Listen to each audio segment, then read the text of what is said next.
We need our own jingle. TTFT. Yeah. Yeah, on the express line. Oh, yeah.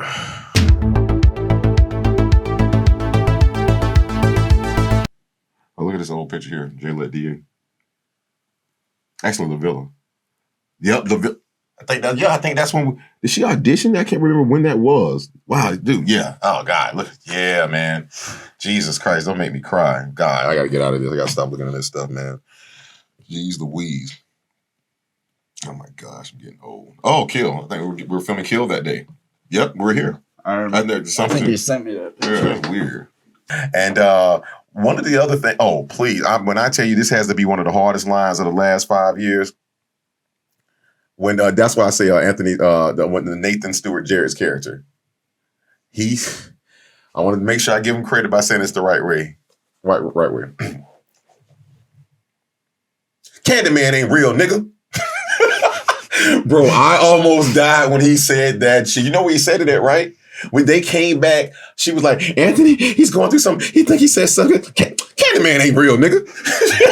He made me believe it. Like, oh shit, you don't remember that scene. Was that when she came to the house and hit the J? I'm like, they smoking through this bitch. They smoking. All set, they smoking. Man, y'all couldn't let your boy on set for this one? Jordan, holler at me. Only thing it would have been better if the movie went off, they would have had that Tootsie Roll pop. I'll just eat one. just the exact, that would have been beautiful. I watched a little bit of which one? It was the Joker. Oh, the great one. Yes. One of y'all's. Yeah, that was great. I was loving that. But who is who? Oh, did you, I've emailed. Oh, I'm the white one. Shut up. He's the one that's been emailing you. I mean, you're not telling. He's the one that's been emailing you. Yeah, I'm Durden. Well, okay, I won't even lie. That's what I thought. I thought you were the one that had been emailing me, Durden. There you go. Because your name is Durden. My emails would have had a certain other tone to them. Still professional, though. That's what we do. You know that's what we do. You knew. Come on, you knew. That. I knew. And I responded anytime. So I was profiled. Yes. Okay. Accurately profiled. Welcome to the world. You think we get a chance? You think we get a day where that's not the case? Yeah. All right. Now let me call Candyman on you. Okay, so before we now, could you? All right. Okay, we're coming back in 3. Every day. We're back. What'd you call us? Tiana Paris is phenomenal. Mm-hmm. Tiana Paris has showed up to I didn't realize how much I had watched her career and seen her take on and show up so fully to everything she's doing. I think of Chirac. I remember watching that. Right. And being like, go on ahead, girl. Oh, yeah, she's very powerful. She's severely powerful. On ahead in the midst of go on ahead.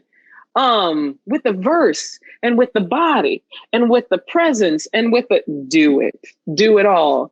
And then getting your favorite actor? She's talking about Tiana. I know. I heard. Okay. Uh-oh. Thank you.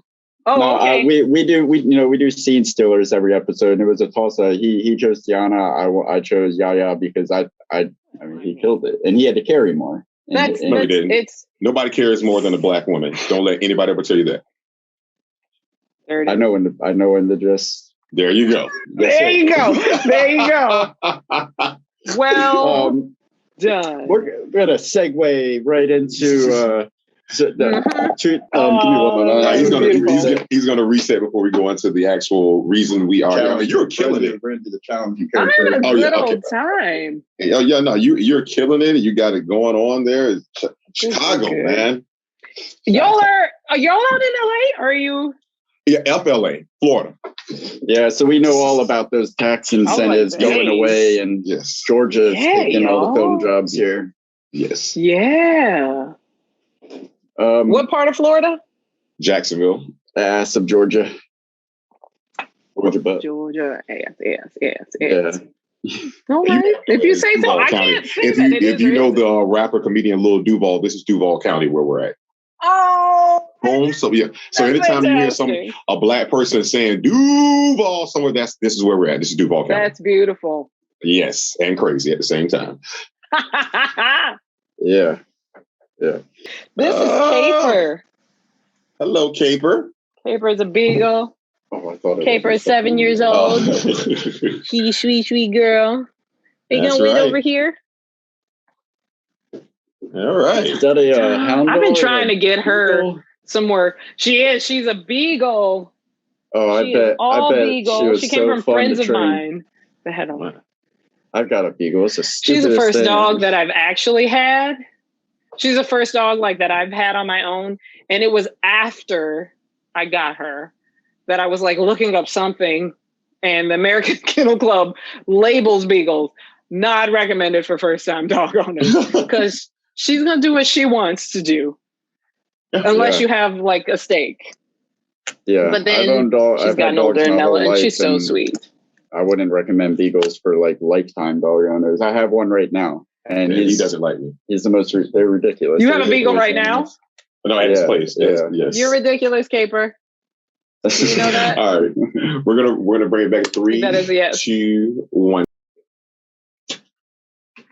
Man, why do you give me so much anxiety? Oh, I'm the anxiety. When have I ever let you down? You always take me right up to the line.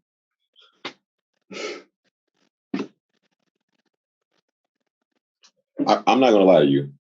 This is a 99% successful shirt. Well, I couldn't help the size. Your pecs are popping. Look at you. Okay, it's a perfect shirt. Hey man, but you're such a beast. Dude, listen, you spoiled me. We can't do this from now on. Like, I feel like we've not recorded in so long. Where's Anchor to hear us say that we filmed for like 96% of our day yesterday? Yeah. Who's going to tell our story when we're gone? You remember that? Oh, yeah. How the fuck did you make my shirt inside out? Because on the inside, it says... It's on the inside what counts? Yeah. Oh, yes, exactly. Tell yourself that. I had an excuse. You couldn't blame me because you knew what I was in there doing. You've not met me yet. I know you've been corresponding. We're dirting. This is our normal intro. Normally, none of the guests meet. We've been corresponding so much. Well, that's not my problem. You don't understand. I didn't even tell you what it took to get here at this exact time. I don't want to know. I just know that I didn't meet her, and we're both drinking. She's drinking Fiji, and I'm drinking Pepsi. Yeah, I stopped at Walgreens today and just was like, I'm going big. Well, he's going small. Look at it. He's drinking his goddamn Coca-Cola. So, yeah. Well, I mean, you got to respect that. I won't. Yeah, no, he doesn't do caffeine. If he dies, who am I going to do a show with? Wait, hold on. You don't do caffeine at all? Like, no, I haven't had a soda in 8 years. What about like coffee or tea? Oh, yeah, no, it's caffeine. I have some coffee, but yeah. Okay, let me ask you this. Okay, how old do I look? Hold on. Can you let me zoom in? I don't. Well, we're on Zoom, so. Oh, I got her spotlight though. Oh. We're small for you, aren't we? Yeah, you're tiny. I mean, if I had a guess, I don't know, like somewhere between 28 and 35. I don't know. Look at that. Boom. I am 38 years old. So good. Thank you so much. Oh, shit. Great. Yes, congrats. Thank you. And you look all of 25, so keep going. Oh, thanks. Okay, yeah. I'm a fan. 6 o'clock, so I'll keep my comment. No, okay, go ahead and get us started. All right. Yeah, we took, I was all over the place trying to get this scheduled. The Central Time, the Eastern Time threw me for a loop. It was, she was right the whole time. I was just all over the place until we finally. Oh yeah, I wanted to ask. So where are you guys? And I was trying to look you up. You're like surprisingly hard to find on the internet. Him, not me. Well, like I could find both of you on IMDb, but then I didn't even realize that. Sorry, what is your first name again? Because I know the last name's Powers now. Because then when I was researching, I was like, oh, because he said Mr. Powers in the one, or Power in the one episode. I mean, I'm sure he'd love Power, but no, it's Royal. He's Royal. Oh shit, yes. Royal. Yeah. That's what it was. Okay, so because when you said Mr. Royal in one of the episodes, I didn't think that was actually a last name. I thought that was just like. Oh, people think I'm an asshole until they realize my mom's last name is Royal. I'm like, oh my gosh, I'm so bad. I'm so sorry. Yeah. Okay. He had no choice about this. He was born into greatness. Thank you. No, we are in Jacksonville, Florida. Oh, cool. Okay. And you guys met how? Or do you want this in the podcast? Do you want me to ask you this? No, let's do this. You want to do this? You want me to do this? No, you go ahead. I'm gonna go ahead. So I'll tell you really quick. I'm going to give you the 60-second version. I'm an actor. I've been an actor since I was like 3 years old. And when I graduated high school, I was working at UPS, and I'm like, I'm not going to do this for the rest of my life. I need to start acting. So a film called Lonely Hearts came to Jacksonville, Florida, which starred John Travolta. And I stood in line for 12 hours and didn't get a part whatsoever. Then they called me back and said, yeah, I can be an extra. And I was like, yeah, whatever. And so I'm going to do my own thing. And so then TNT had basically an audition for a film that Tom Cruise will be starring in. And I didn't get that part either, but I needed someone to film me. So the guy that I met from Lonely Hearts starring John Travolta introduced me to him.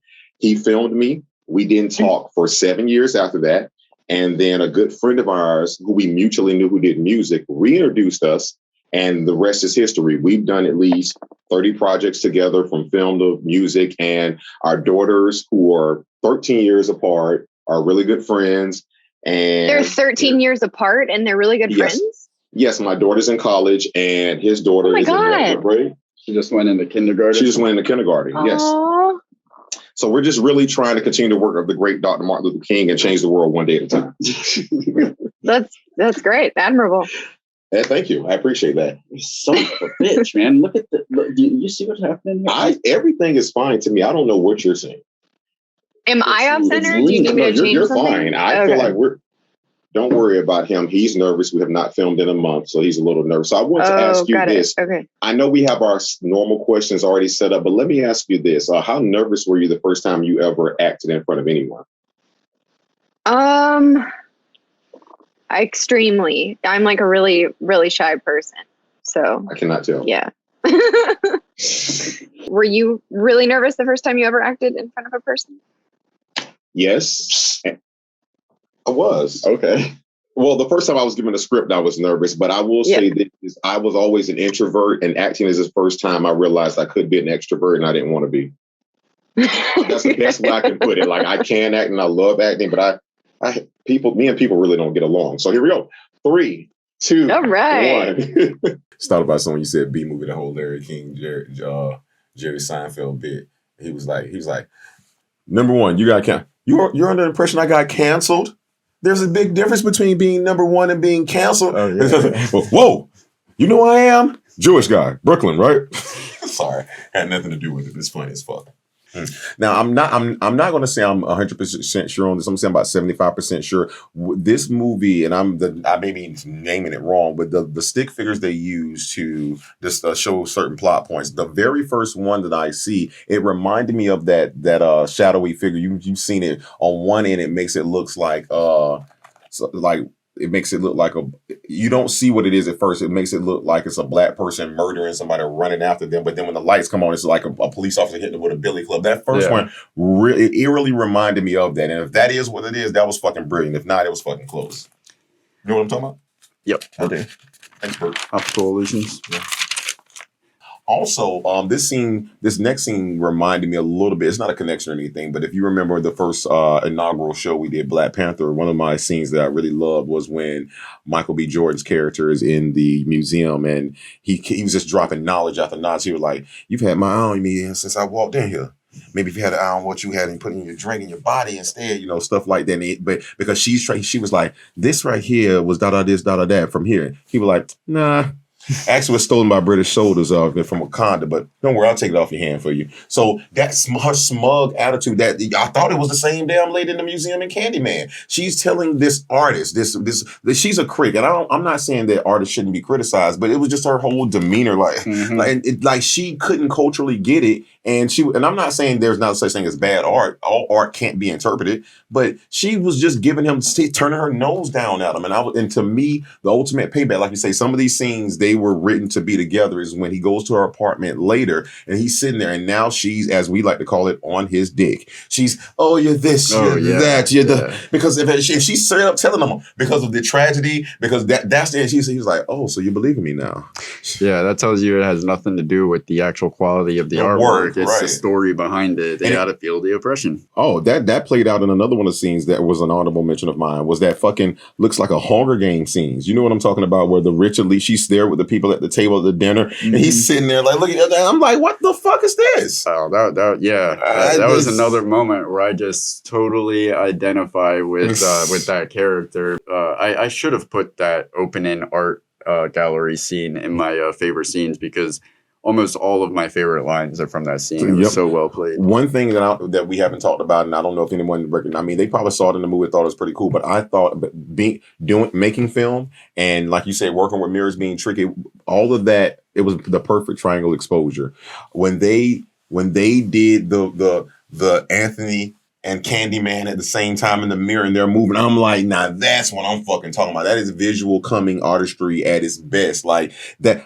First off, I mean, there's a couple of ways you could have accomplished that shot, but however they did it, the most practical, easiest way to do it, it came across beautiful. And they showed you, like you say, like we talked about the evil in the mirror. I'm like, oh shit, that's us. That's the us thing. Yeah. They're doing us. That's the connection. You see it like every movement. That's the way the girl did it. Mm-hmm. You know what I'm saying? And she snatched that bitch and brought her back behind the mirror. I love when Tiana Paris' character, as her brother in the film, Nathan Stewart, of course, let's call him Troy. As Troy is saying like, he wants to tell a story. We finna do this. We finna do that. And she says, black people don't need to be summoning shit. And then that just, I mean, and because again, not to go too deep into it, but in our culture, so many bad things have happened. Listen, if they ain't summoning Jesus, they don't want us summoning no goddamn body. Very superstitious. We are. Step on the crack, break your mama back. And I was like, oh man, but you proved it right when we tried to do the intro. Not doing it. Yeah, like I've never seen you put your foot down, and you've never really said it wasn't even a veto. I refuse to do this. Yeah, no, we're not doing that. Goes. Nah, all the mirrors in this fucking house with my ego, shitting me. All right. One of the other was we talked about it. Got to move faster. And like I said, that was brilliant writing because again, sometimes when we're so in shock of the shit that's happening, all the shit that's happening around us, you have to talk to your body. As I mentioned, like in Kill Bill, wiggle your toe.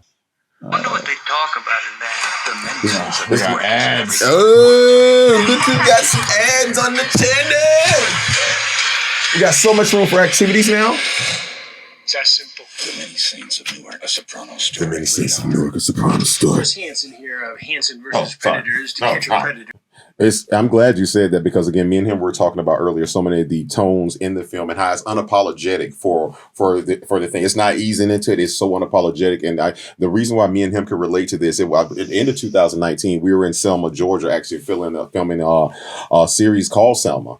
And it was about everything that happened in Selma. And so by the time the police brutality, everything is going, and we were just sitting there saying, this is one of those times to where we do this project for free because this is bigger than just a job. This is our responsibility. And we got to go to sitting where people were actually lynched at. We saw the stadiums where people would come and watch us like we were. I bled on the bridge. You did bleed on the bridge. He actually did bleed for this project. He cut his hand on the drone. So he spared some blood in Selma. There you go. If you're going to drop blood in Selma, that's how you do it. But good job, buddy. But no, seriously, like everything you just said, me and him did discuss about this film. It's like, you know what? It's not a black film. It's a film that shows the culture of our experience, and it's done in the artistry and the way it's done. Beautiful. Definitely beautiful. I don't know if I have anything else in there that's like the insider knowledge for the film. The young man who encounters Candyman, or who encounters Sherman. Yep. Thank you very much.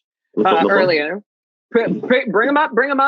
Rodney L. Jones III. Who I had watched only a few months before. I had watched him in Fargo, the series. He plays a young man in Fargo, and he's wonderful in Chris Rock's season.